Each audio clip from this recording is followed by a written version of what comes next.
Did you guys know that doing that, is a Qigong, part of a Qigong practice? I was going to say you move. You do like this. And then you go with your fingertips all the way on your scalp to the base of your neck. I've been doing this I don't know, my whole life, but as long as I can remember. And this on my C7, but I didn't know what that was. I think it's a C7. It's interesting when you find out things you've been naturally doing on your own, you developed on your own, are actual things that other people and other times and other places have already done too. You know, it's cool. Isn't that cool? It's super cool. Okay, so hi. I'm officially 51. I still officially have IMO and gastroparesis and pelvic organ prolapse. All that's still here. This is week 2 of the antibiotics, and I haven't seen anything. Nothing worth noting. And I wrote to my GI doctor to ask if we can switch the NEOMYCIN out with metronidazole. I don't know how to say it, I don't remember. But when you have IMO or SIBO, when you have IMO and the first round of XIFAXAN and NEOMYCIN didn't work or didn't get you where you needed to go, then they do XIFAXAN and metronidazole. So I'm hoping he will do that. I also asked him if we could not wait and schedule the sigmoidoscopy, endoscopy, colonoscopy. Maybe it's diverticulitis, maybe it's H. pylori, maybe it's mold, maybe it's parasites. Like, why? Yeah, so he still never answered me from a week ago. And they're supposed to reply within 48 hours.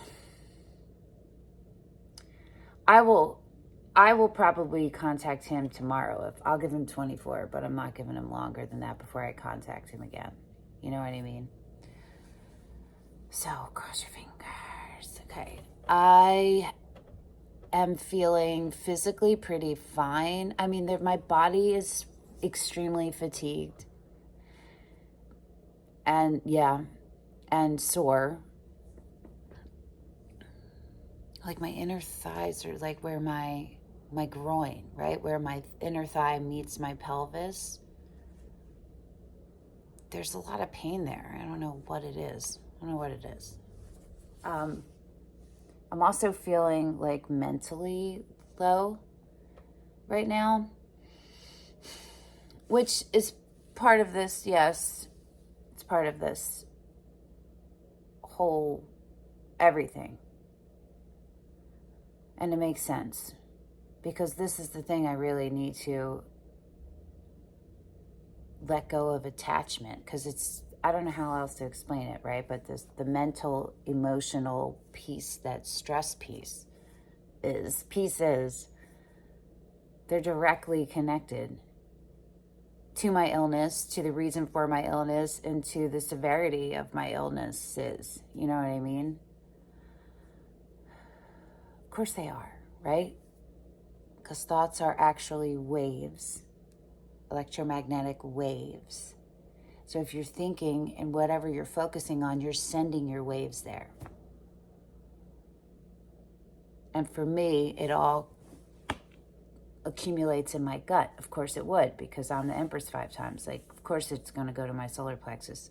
And I have sacral and root chakra, like traumas, you know what I mean? But other people's will go to their heart. Other people will go to their head, you know what I mean?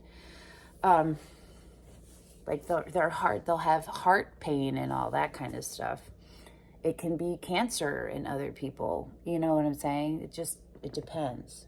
But the point is the same. The truth, there's one centralized truth, and it's where your attention is going, partially. Because cancers can be caused by all kinds of things, environmental too, you know what I mean?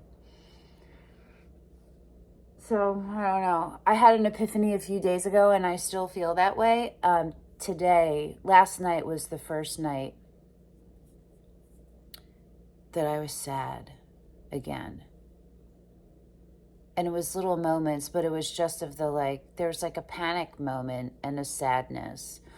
It was also my birthday. That's what happens. I'll have an epiphany and I'll feel strongly one way, and then something unexpected will come up, or something will come up, like my birthday was expected. And so I have thoughts about it and feelings about it, which lower me because they're heavy, and it's not like they get lighter, but parts get lighter. I don't feel obligated to him anymore. I know that I put in everything. I put in the work, and I honored whatever vows, whatever that was energetically that we exchanged. I honored it. Oh, we should call these fun times when Denise is high, because I'm always high now. Well, I've been high the past couple times, but probably a lot of them. And that's funny because I forget when I'm so depressed sometimes, or so low, or just stuck. I forget that weed helps me get out of it. You know what I mean? It helps dampen all of the stress and the nerves, so just the truth is coming through. You know what I mean? And which realigns me. I forget that it's available and I can do that. And so it accumulates, and then I'm like, yeah, I'm going to make a video, and then it all hits at once. Janice. Groovy. I'm going to have to watch the Muppets and see what, like, I don't even know if she ever said anything. I try to remember when I pause these. I try to remember on my own without going back and watching them. But maybe I'm just going to have to go back and watch it to see what the hell, where I trailed off. But I like to challenge my synapses, my neuron firing ability. I don't know the right words, but hold on.